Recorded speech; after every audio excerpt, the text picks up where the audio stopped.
thank you for joining us for our closing general session. I'm Isabella Chisholm, a corn, soybean, and sweet corn farmer from Indiana, and I serve as the American Farm Bureau Women's Leadership Committee Chair. In that role, I have served on the AFBF Board of Directors for the past 5 years. To succeed in agriculture, you have to be able to innovate in the face of challenges. The Farm Bureau Ag Innovation Challenge gives agricultural entrepreneurs the chance to showcase solutions that advance agriculture. Over the past 12 years, the challenge has awarded nearly $2 million in prize money to problem solvers. The challenge is made possible by our partnership with Farm Credit. Representing them on stage today is Allison Papp, Director of Regional Banking of American Ag Credit. We also appreciate the gracious support of our other sponsors: Bayer Crop Science, John Deere, Farm Bureau Bank, Farm Bureau Financial Services, and T-Mobile.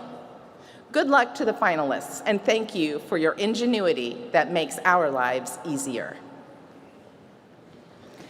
All 4 finalists have already won $10,000 for their businesses. Here are the final 4. CryoBio out of New York, represented on stage by Murli Ranahar and Abe Pressman.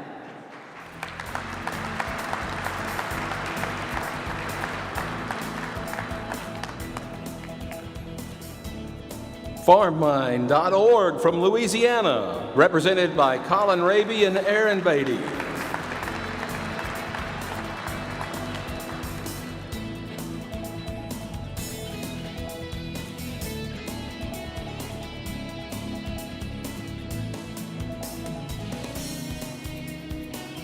Kipos Tech out of Pennsylvania, represented on stage by Hema Ravindran and Raj Singh.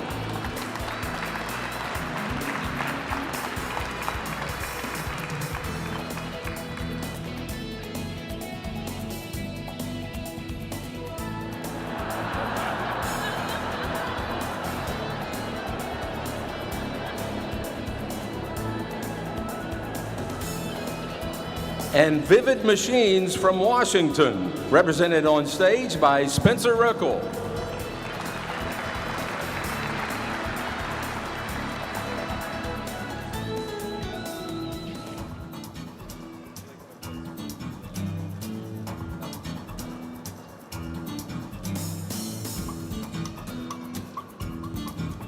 Our runner-up will take home an additional $15,000 for a total of $25,000 to build their business. The winner is Kipos Tech from Pennsylvania. Congratulations, Hema Ravindran and Raj Singh.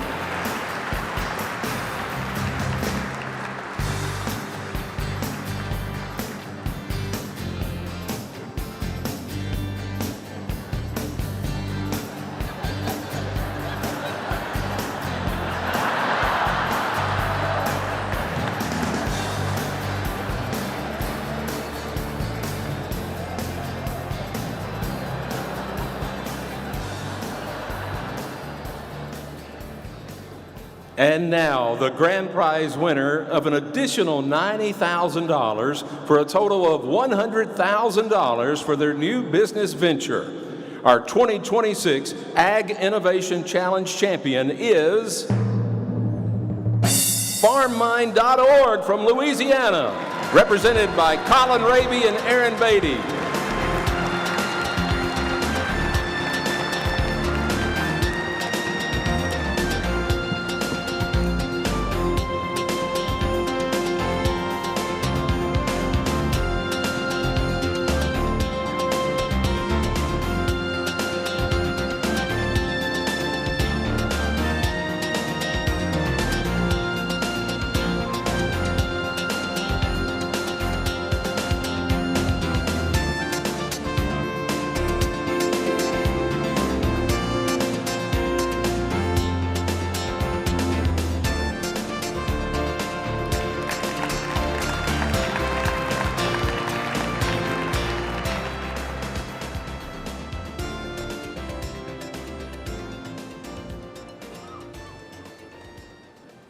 Good morning.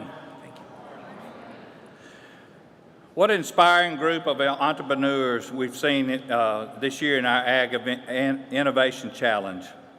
Their creativity and determination reminds us of how bright the future of agriculture truly is.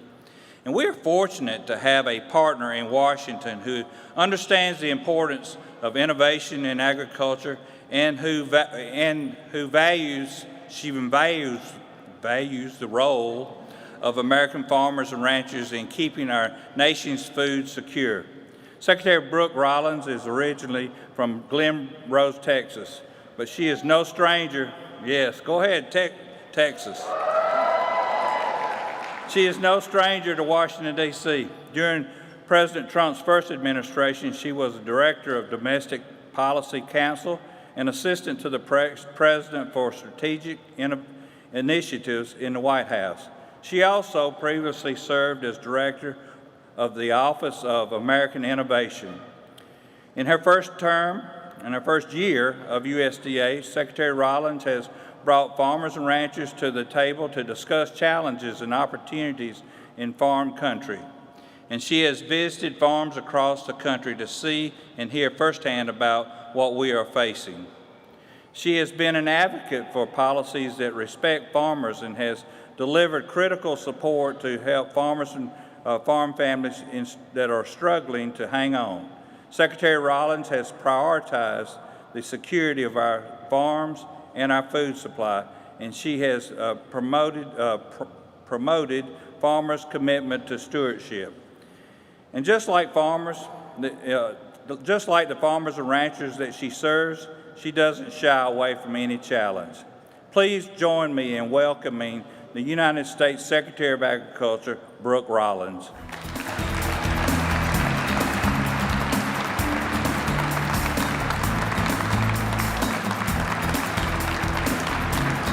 Hi, thank you.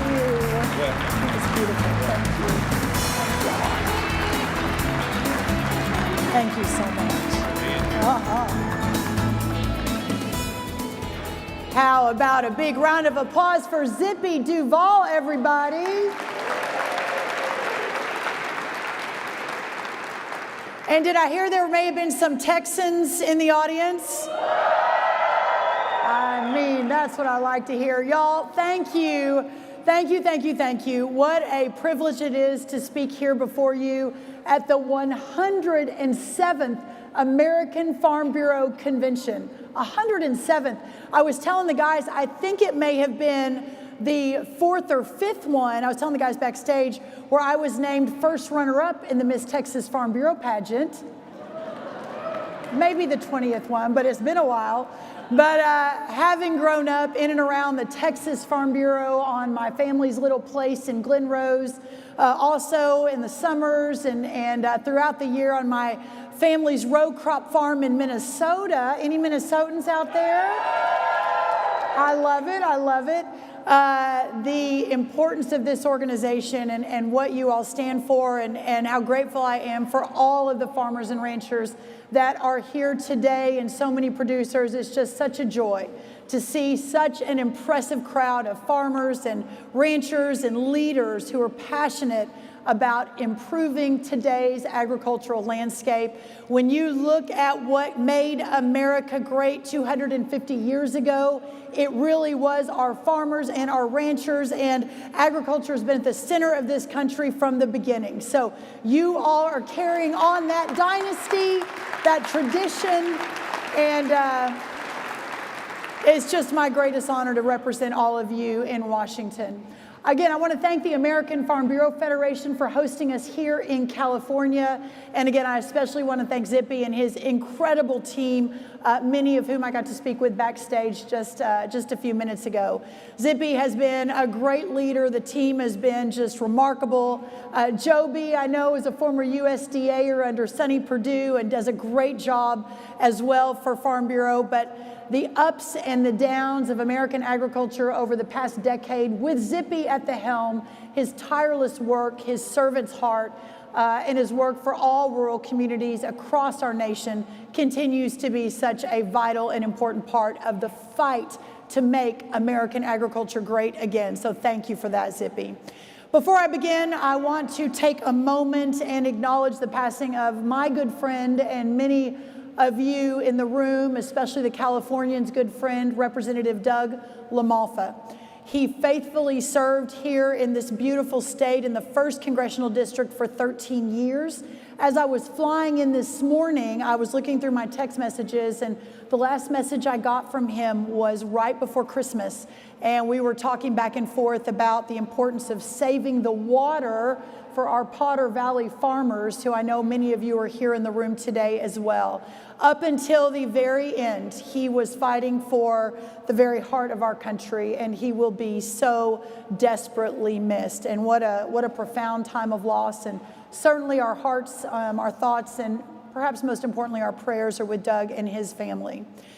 I also want to do a big shout out. I know I've got some USDA staffers here. Our Deputy Secretary Stephen Vaden is here. I know a lot of you heard from him. Bill Beam, our FSA Administrator. Pat Swanson, our RMA Administrator. Aubrey Betancourt, our NRCS Chief. And so many more of our incredible team. If you will help me thank our USDA team, they work 7 days a week, 24 hours a day.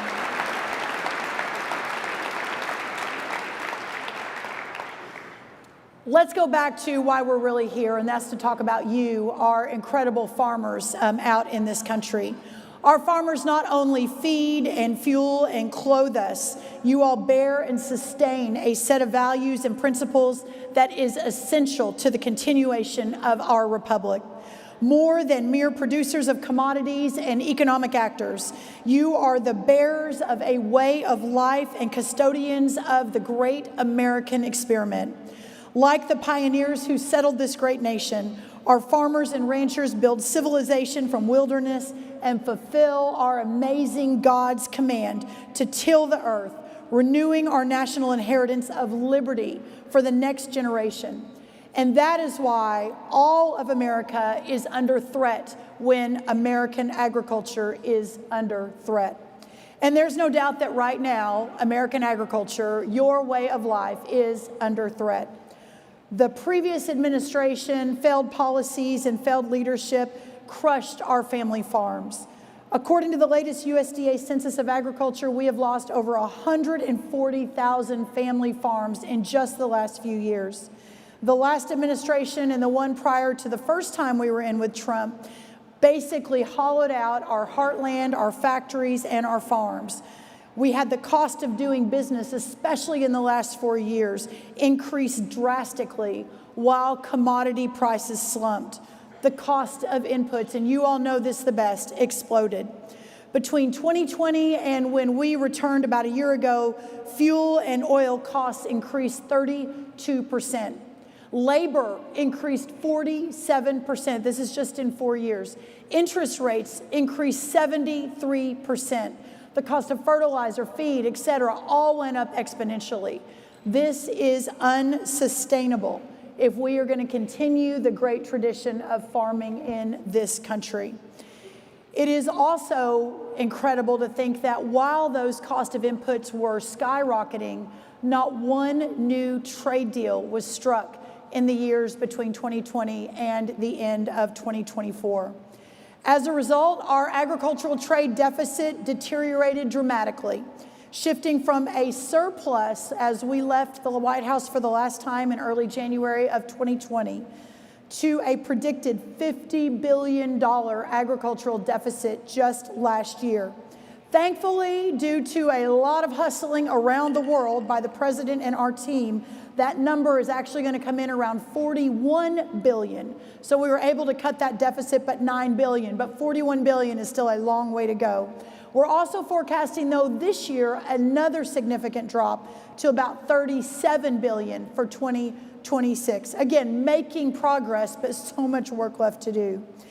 Also, since 1933, every president has had a farm bill enacted during their presidency except one, and that was the last administration. Congressional Democrats in the last administration's policy agenda really focused on a lot of other things like DEI and Green New Deals and climate change hoaxes. than passing and signing a farm bill to strengthen crop insurance and to strengthen the farm safety net, which are meant to help producers weather the natural disasters and the market downturn. Because of this, you, our farmers, were left with heavier debt loads and fewer tools to mitigate those risks. But on January 20th of last year, almost exactly a year ago, that all changed.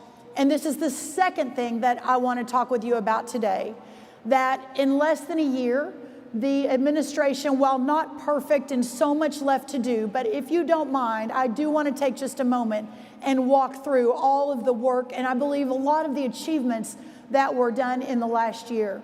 Having delivered more targeted support, faster relief, and opening up more markets than the last administration managed to do in 4 years. President Trump is rebuilding the farm economy by focusing on what matters: lower costs, reliable financing, stronger markets, and fair trade. As you all know, I'm sure many of you were watching very, very closely the deals that have been struck over the last year, whether it is new beef access into Australia, more rice into Japan, the UK, the EU. Just yesterday, I'm on the phone almost daily with our U.S. Trade Rep, Jamison Greer, as well as Secretary Bessent, our Treasury Secretary, and Secretary Lutnick, our Commerce Secretary, as they are out negotiating these deals. We have another at least dozen more that we'll be announcing in the coming weeks to a month. And that is on top of all that was achieved recently in the last year. Thanks to the hard work, we closed out 2025 with serious points on the board. I know we're in California with a lot of specialty crop producers. I'm going to talk about that a little bit today as well. But tree nut exports were up 11% over the last year. Ethanol up 11% in exports over 2025, through 2025. Dairy exports, I mean, dairy farmers out there, got a lot of good news in dairy. We're up 15% over 2025. And corn exports, any corn farmers out there? I hear you, up 29% over the last year. But y'all, this is just the beginning. And I have no doubt that we will continue and score even bigger wins for you, our beloved farmers and our producers in 2026. While the president is expanding markets for American agriculture overseas, we are working day and night to strengthen the domestic safety net here at home. A massive source of relief, hopefully for everyone in this room, was this past summer when the president signed the One Big Beautiful Bill into law. The largest working and middle-class tax cut in history, the largest. Across the country, real take-home pay on average will increase up to $10,000 for a family of 4. This is real money.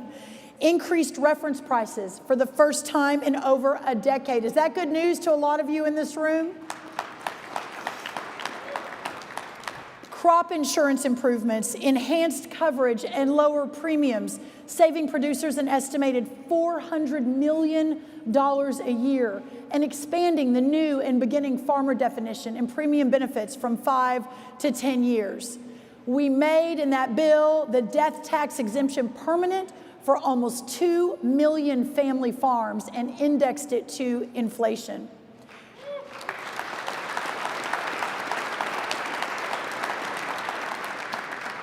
We made permanent the 20% qualified bonus income deduction, full bonus depreciation, and the $15 million per individual estate tax exemption. It also included 100% immediate expensing, allowing farmers and ranchers to deduct their capital-intensive business investments, and as well as extending the 45Z biofuel tax credit through 2029. All in, that bill represented a $250 million investment in rural America. And I can't, whether you are Republican or Democrat, conservative or liberal, whether you are in a red state like Texas or a blue state like California, none of that matters except to know that for the first time in history, we had the largest investment at a time when that bill was focused on shrinking government. So I hope everyone realizes that this incredible win for rural America, while at a time where we're working to return power to the people, to shrink the size of government, to have more money in your pocket at the end of the day and less in the government coffers, but to also realize that this investment into all of you in rural America is one of the top priorities of our administration. Thank you.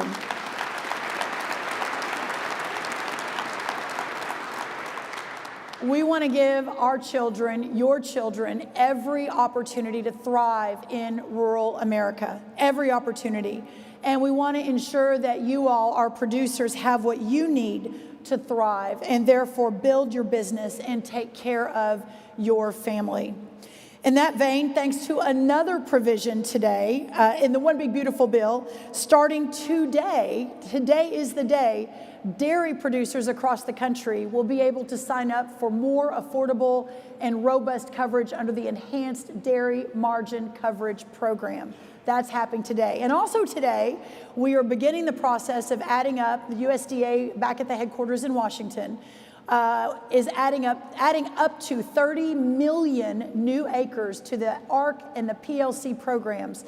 This is the first time base acres have been added to those programs since 2002. So it's very long overdue. So again, hopefully more good news for so many of you. As a result, starting crop year 2026, more American farmers will be protected against market disruptions and downturns. But we understand that many of you and your neighbors and your family can't wait for these improvements, these new reference prices to kick in, that securing finances now remains paramount in order to put next year's crop into the ground. And that's why we are doing everything possible at USDA in the near term to ease those tensions. Just last month, we announced our Farmer Bridge Assistance Program, consisting of $11 billion in targeted support to American row crop farmers who have been harmed by production and market disruptions. And I know many of you have followed this and watched it closely. The original intent was to only build a bridge for those who were potentially harmed by the ongoing disputes, shall we say, with China. But after looking at all of the numbers and understanding how deeply, deeply distressing it is and how deeply distressed many of our farmers are out in farm country, we obviously made some adjustments to that original vision. Eligible farmers can expect payments to hit bank accounts by the end of next month, carrying them to the next season while purchasing commitments and new trade deals take effect and input costs come down with reference prices, new reference prices hitting next fall. We've also been actively working alongside rural America to restore small, local, and regional operations and build back our amazing U.S. cattle herd, which, as we know, is at a 75-year low. The USDA plan for American ranchers and consumers is strengthening U.S. cattle production by streamlining permitting and authorizations, enhancing predation support, and opening up approximately 5 million additional acres of vacant grazing allotments nationwide. This is about investing in the supply chain that works for ranchers, making beef affordable and accessible for consumers, and building demand along domestic supply, and keeping rural America alive and better than ever before. These wins from 2025, just a few of them, lead me to my third and final point, and that is what hardworking farmers can expect from the U.S. Department of Agriculture in the next year and over the next 3 years. I mentioned earlier that unfortunately, due to the long-term effects of Bidenomics, input costs are still way too high, but we are committed to bringing them down. For example, one major input cost has been labor, which I know many of you, especially farmers in this state and other states, are very, very familiar with. As I mentioned at the beginning of my comments, labor under the 4 years of the last administration increased 47%.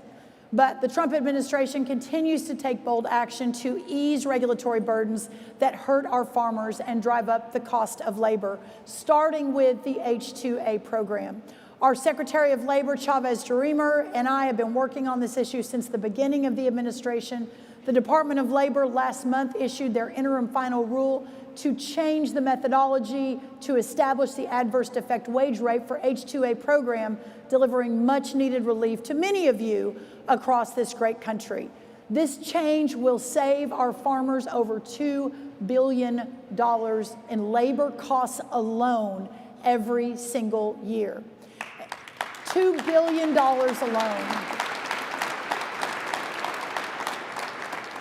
My other colleague, Secretary Kristi Noem over at the Department of Homeland Security, recently issued a final rule that allows you to file H-2A applications with Labor and with Homeland Security concurrently, rather than this crazy, I couldn't even believe it when they told me the process that our farmers had to go through under H-2A. So now we are shortening the time, making it more efficient, hopefully making it much less expensive to all of you and your costs, understanding that there is still so much work to do on labor, and my commitment to you is we remain hyper-focused on that. If we don't have an affordable and secure food supply, then we do not have national security. But we all know that anti-competitive behavior, and we have not been shy about talking about this either, especially when carried out by foreign-controlled corporations, threatens the stability and affordability of America's food supply. Food supply sectors, including meat processing, seed, fertilizer, and equipment, have similar vulnerabilities to price fixing and other anti-competitive practices. We will determine whether any anti-competitive behavior, especially by foreign-controlled companies, increases the cost of living for Americans, increases your cost of doing business, and we will address those because they are a threat to our food supply and to our national security.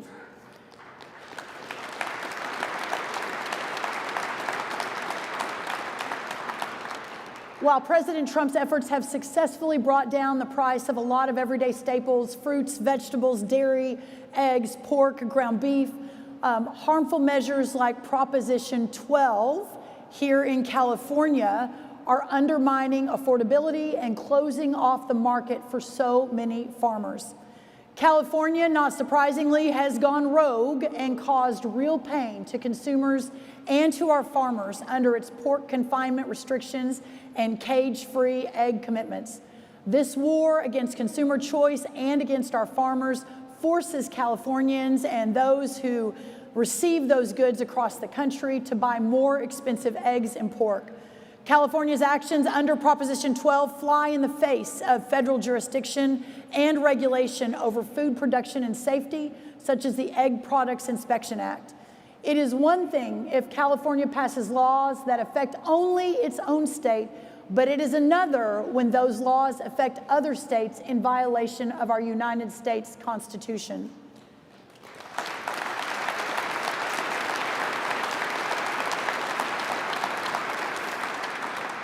Thankfully, the Trump administration is standing up against this overreach.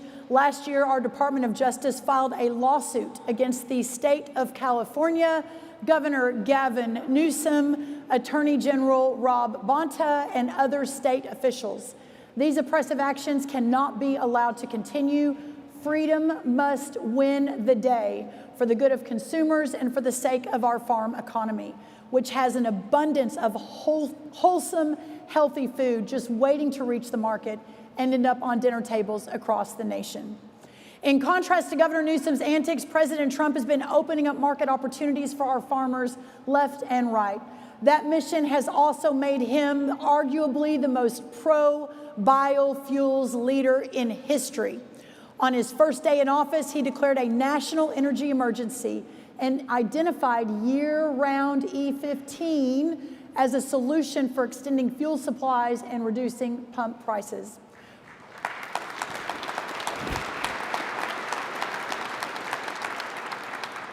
While the Trump administration has gone as far as we can regulatorily to provide EPA E15 waivers, Congress must now do its job and pass nationwide year-round E15 legislation to continue to drive domestic crop demand, a clear win-win for farmers and consumers.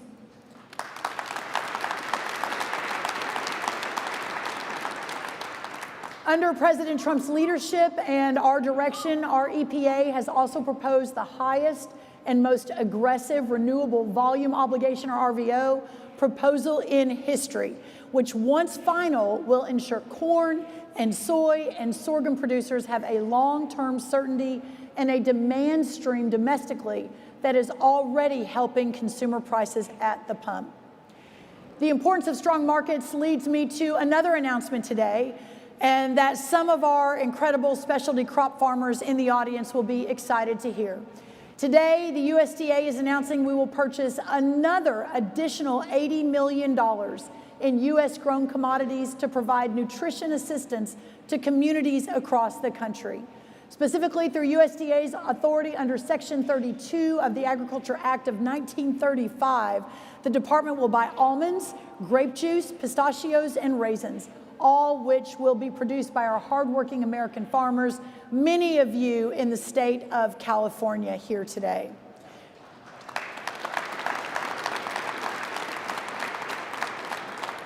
Section 32 purchases help support our farmers who, through no fault of their own, are facing tough market conditions, while at the same time ensuring Americans in need have access to healthy food. Actions like this continue to demonstrate President Trump's steadfast commitment to put America's farmers first and deliver for the American people. The food produced by our farmers and ranchers is the most healthy, affordable, and abundant on the planet, and it is the key to a national recovery from the worst chronic health disease crisis America has ever faced. You may have noticed, but just last week, Bobby Kennedy and I released the new Dietary Guidelines for Americans 2025 to 2030, which reverses decades of misguided policy that propped up highly processed and ultra-processed food. We are finally recentering the American diet on real, nutrient-dense food. Real food that nourishes the body, that restores health, that fuels energy and builds strength. By making milk, by raising cattle, by growing wholesome fruits and vegetables and grains, our farmers and ranchers are at the forefront of the solution, in the middle of the everyday narrative now in Washington, which is right where you all belong. It's a really big day. As I close, let's remember that this is truly a national security issue. If we cannot feed ourselves, then our children and our children's children will never know freedom. That's why, just as we did in our first term, standing by all of you all day, every day, making sure that every single person in the White House and across the cabinet understands what it is that you all do, why it is that it is so important, and how it is that we will lose our country if we don't put agriculture first, and if we can't do everything in the that we have been given to make it so. As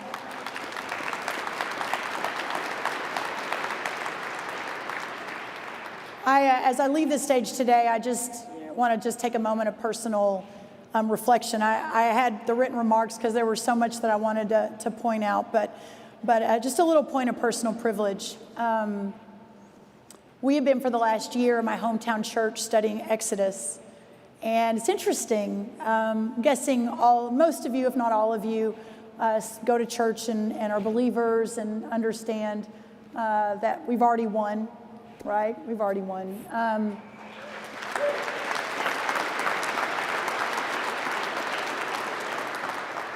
But while we're here, what can we do to fulfill the great mission, to make disciples of all the nations? And so we spent the last year in my church back in Texas studying Exodus, which was really interesting. I hadn't really spent much time there. We went really deep into the Word on the journey of Moses, and that God had chosen Moses to deliver his people, right? And 2 million of them. But what I didn't realize, because I hadn't ever spent as much time in that book until this last year, is exactly how it happened. That God kind of figured out Moses was going to be his guy and kept sending messages, right? Moses, you're my guy. I need you to do this. And Moses was like, oh God, no, It's, I got other things to do. I got to raise my family and do my stuff. And somebody else can lead the people to the promised land. And God kept saying, hello, Moses, I'm calling you, and kept tapping him on the shoulder. And then finally, when nothing else worked, you all know what happened, right? God lit the big bush on fire and made a big scene and said, Moses, I am calling you for this moment. And Moses said, you really think I can do it? God said, yeah, I think you can. And the rest we know from verse what happened. My pastor was amazing, and it really spoke to me, but I hope in conveying this story, maybe speak to all of you as well, that sometimes we are called for moments and to meet these moments that we never really had as part of our plan. And whether the moment that I'm working to meet right now is to fight for you and your way of life and make sure that you can pass on to your children and your children's children, many of you, your generational work, the most righteous of all work. But also my challenge to you is what you all are doing, and I guess my appreciation to you, what you all are doing in answering the good Lord's call and stepping up to the plate by feeding and fueling and clothing America and pushing America to continue another 250 years as the greatest country in the history of all time. You are a central part of that. So my commitment to you will always be that I'm going to do everything I can, our team back in Washington, do everything we can to answer the call that God has tapped us on the shoulder to answer at this moment in American history. And for you all to keep doing what you do every day. You are the greatest among us. You are a true American's American. And for that, the greatest honor of my life is representing all of you. God bless you. God bless America. God bless the Farm Bureau. And thank you all so much. Thank you. Thank you.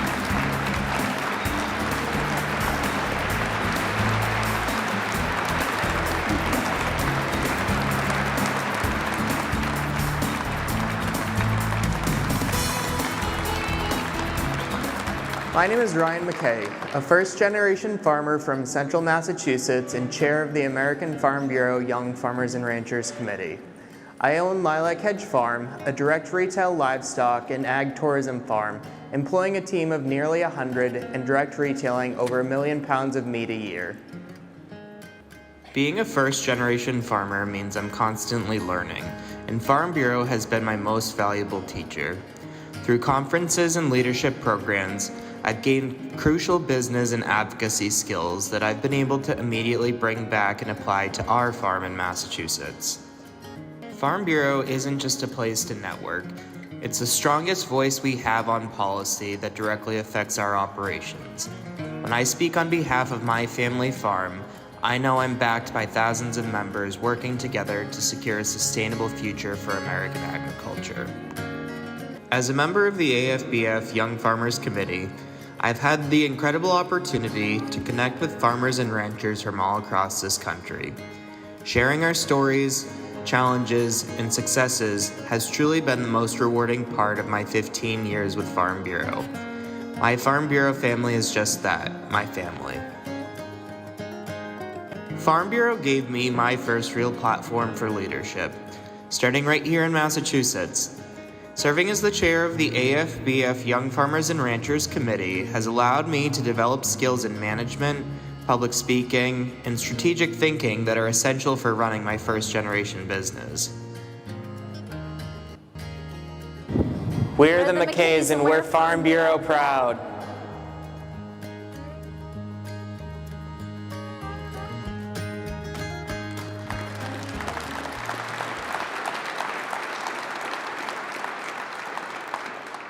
Good morning, everyone. As you just saw, my name is Ryan McKay, and I'm a livestock farmer from Massachusetts. Serving as the American Farm Bureau Young Farmers and Ranchers Chair has been the opportunity of a lifetime. This year has given me a front row seat to the incredible diversity and resilience of agriculture across our entire country. I'm only able to stand here because of the people standing with me. I want to say a huge thank you to my farm family, Jim, Heidi, and their kids who are all here today. We may not be blood relatives, but you're truly family to me. I also owe an immense debt of gratitude to my management team back home. They've kept the business running like a well-oiled machine during my weeks of travel. Most of all, I want to share my deepest appreciation with my son Tyler, who is here today, and to my wife Rachel. She is supporting me from home while we are eagerly awaiting the arrival of our son this spring. To the Farm Bureau staff, thank you for working day in and day out to ensure we have the tools to be successful. And to my fellow YF&R committee members, it has been an absolute honor to serve alongside you. I'm incredibly proud of all that we have accomplished this year. I'm walking away not only with colleagues, but with lifelong friends. The future of this committee is bright. Now it is my pleasure to introduce the new AFBF YF&R Committee Chair, Tommy Salisbury.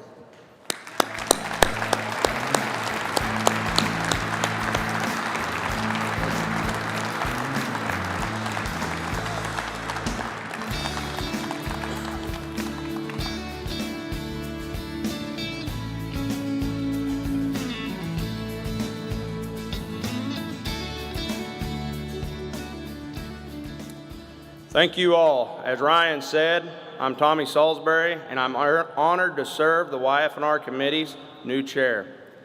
Today, we celebrate the young farmers and ranchers who ensure a bright future for American agriculture. Stanley Black & Decker is awarding third-place finalists in each competitive event with $2,500 worth of DeWalt products. Representing the company on stage is Jonathan Cecilia.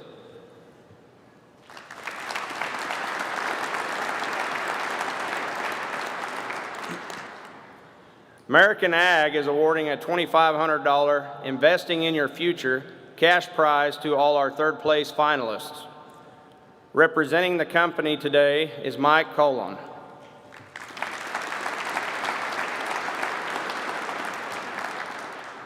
Case IH has been a sponsor of the YF&R competitive event for 32 years. They are awarding fourth-place finalists with a Case IH picnic set, third place with a Case IH branded safe, and second place will win a $25,000 in credit towards new Case IH equipment. Representing the company today is Brian Williams.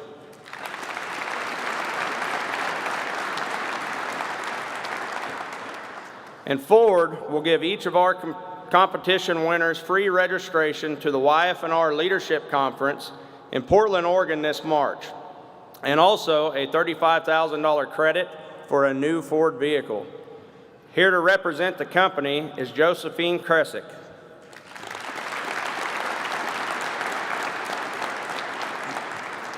Thank you to all our terrific sponsors.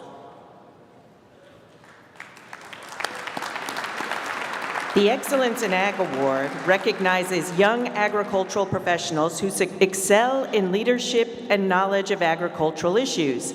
These competitors do not earn the majority of their income from production agriculture.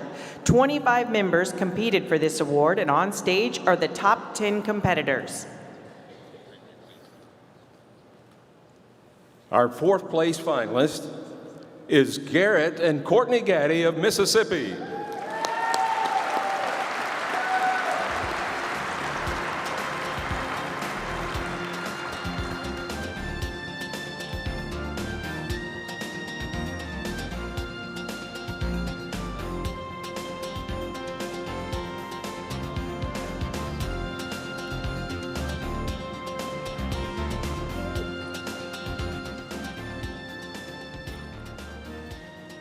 Our third place finalist is Megan Espinda of Indiana.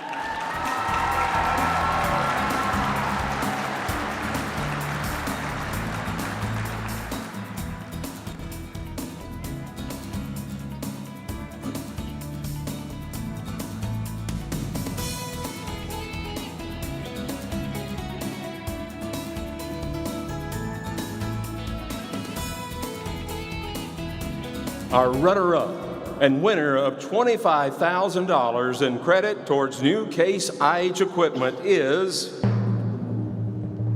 Alyssa Clements, Tennessee.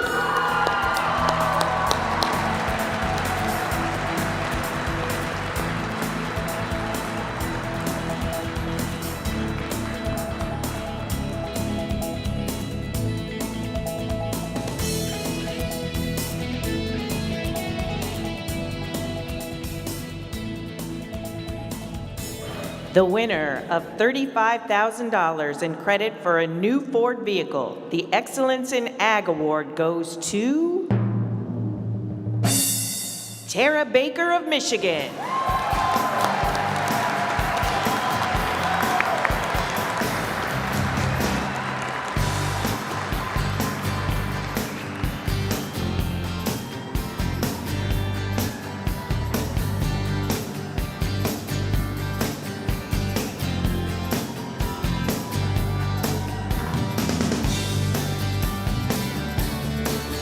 Congratulations on earning the Excellence in Ag Award.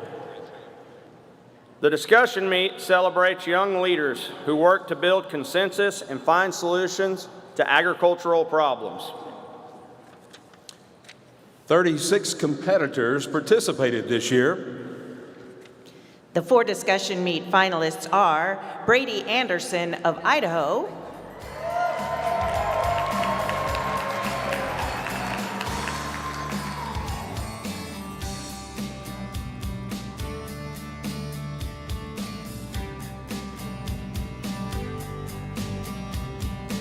Cody Burke of Kentucky.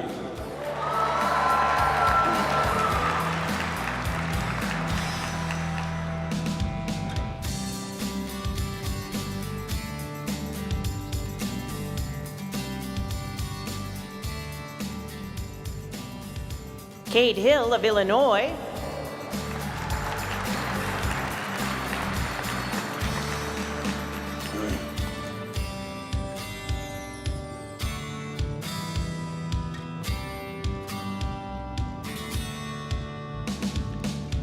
and Lindy McMillan of Kansas.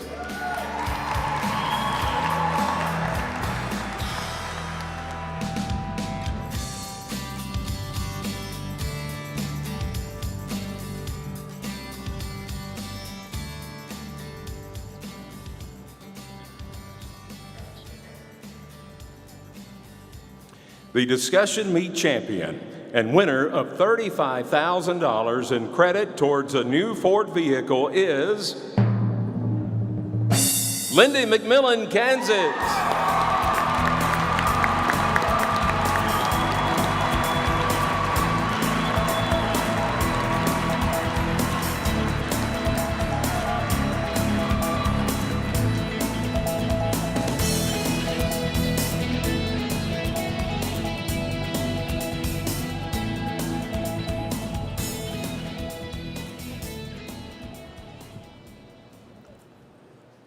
Fourth place went to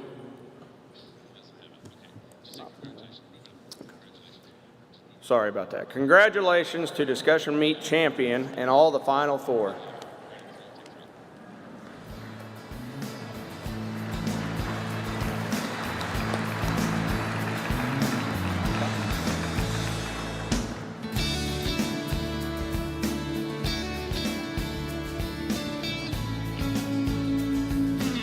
The Achievement Award recognizes young farmers and ranchers who have excelled on their operations and proven themselves to be leaders in their communities and in Farm Bureau. a panel of judges chose our top 10 Achievement Award competitors out of 25 applicants. They have all shown themselves to be excellent farmers or ranchers and outstanding advocates for agriculture. Our fourth place finalist is Harbin and Taylor Jenkins, North Carolina.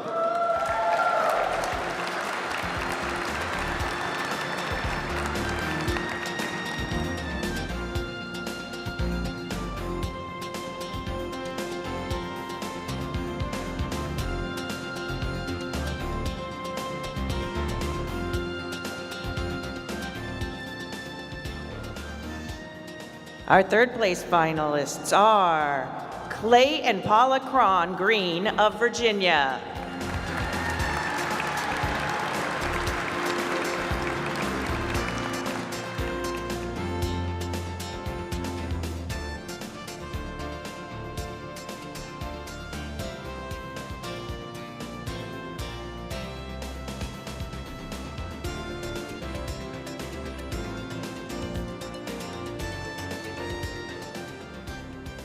Our runner-up and winner of $25,000 in credit towards Case IH equipment is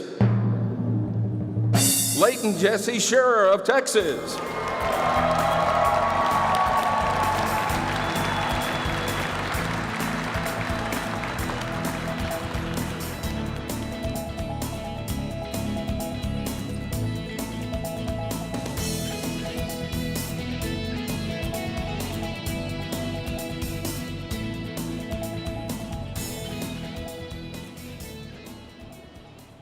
The winner of $35,000 toward a new Ford vehicle and the 2026 Achievement Award go to Drew and Lauren Winland of Alabama.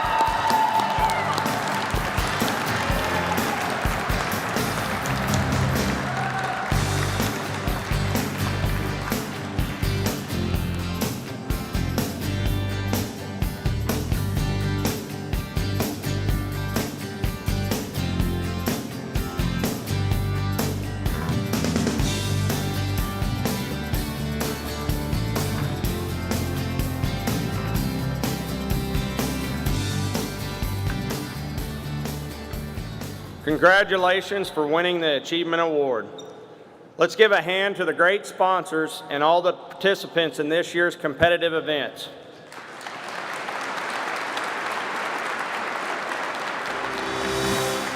There is no question about it. Patterson Farms would not be a seventh-generation farm if it were not for the work of Farm Bureau. It is incredible what Farm Bureau has been able to do through the years as far as making Ohio and the country a better place to do business and a place that you can graze crops and you can do agriculture and agritourism, whatever it is you may do, and make it a good playing field to be able to do that business. The ability to grow within an organization is very special. With an organization that's always looking forward, making sure that we're positioned for the next generation. As we look at our own farms, making sure that our kids, our grandkids have the opportunities that we have. So I'm always happy, when this organization is looking out not just for me, but for the future, for our kids and our grandkids. It's something special. Participating in Farm Bureau events like a convention helps farmers grow by giving them a chance to model good behavior, good leadership, and good communication skills. A collaborative effort, a cooperative voice is something we all need to be successful. Once engaged, I saw the benefit of having an entire voice for agriculture, not just one. That makes a big difference. We are the voice of agriculture.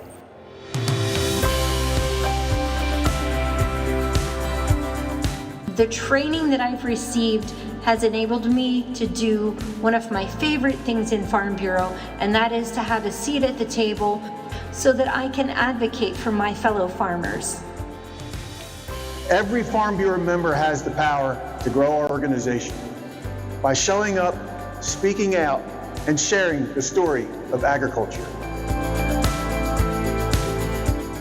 Your voice matters. So lean in, lean boldly, and let's grow Farm Bureau.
Good afternoon again, everyone. In case you forgot, I'm Sean Harding, President of North Carolina Farm Bureau.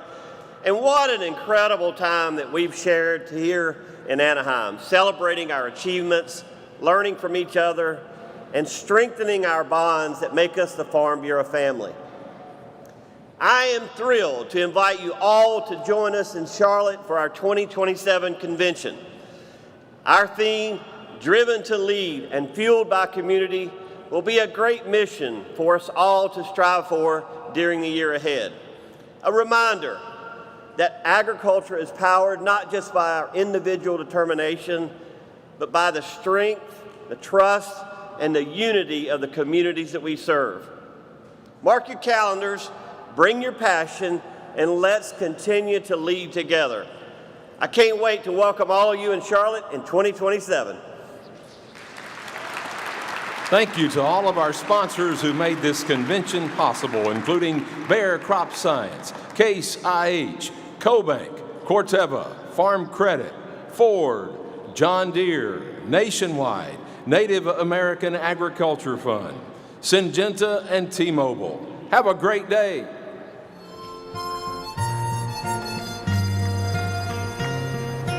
In my mind, I'm gone to Carolina.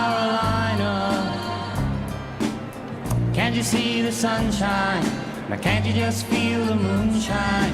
And ain't it just like a friend of mine to hit me from behind? Yes, I'm gone to Carolina in my mind. Karen, she's a silver sun. You best walk her away and watch it shine. Watch her watch the morning come.